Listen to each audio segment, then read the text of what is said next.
Imagine being in an unfamiliar place, having to put on a show for others, and being fed the bare minimum every day.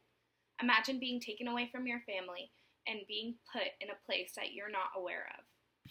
How would that make you feel? How would it make you feel? I haven't been put in that situation, but many animals who are captive in zoos and aquariums are in the situation as I sit here and speak. As we talk today, I'd like to talk about the number of animals that are currently in captivity, the truth about orcas in SeaWorld, and current actions that are being taken to help these animals who are currently being in unnatural habitats.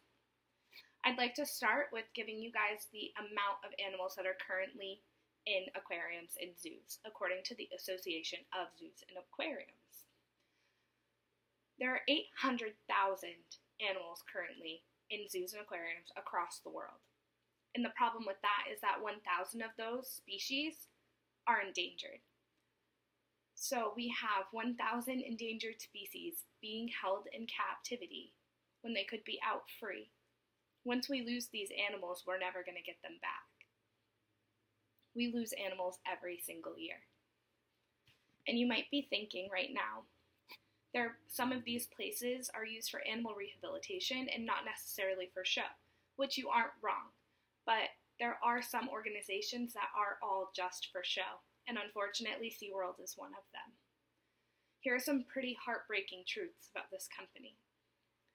At least 49 orcas have died at SeaWorld, one as young as 3 months old and one as old as 14 years old.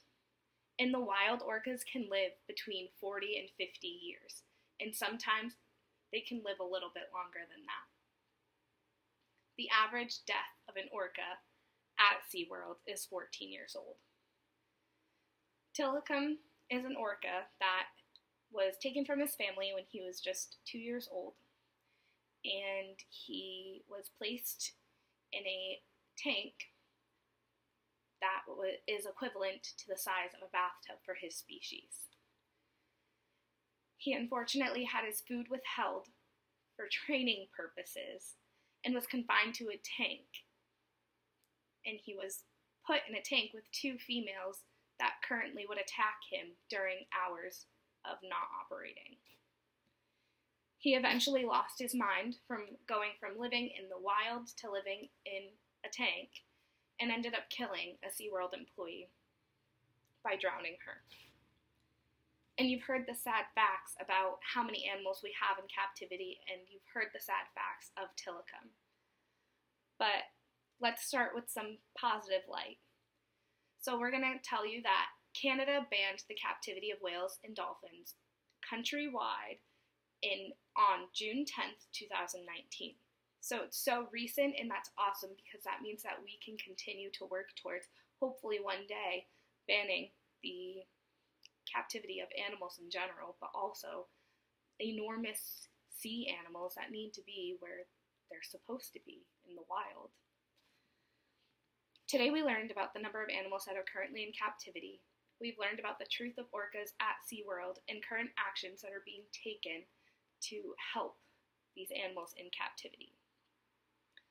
One of the organizations that I currently am involved with, I'm just donating and giving them, signing petitions, things like that, and it's called People for the Ethical Treatment of Animals, also known as PETA, and it's the largest animal rights organization in the world.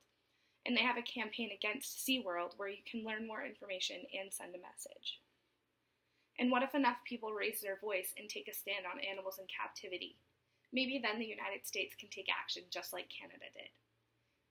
Animals are important, and it's not humane to take them from their natural habitat just for our own entertainment.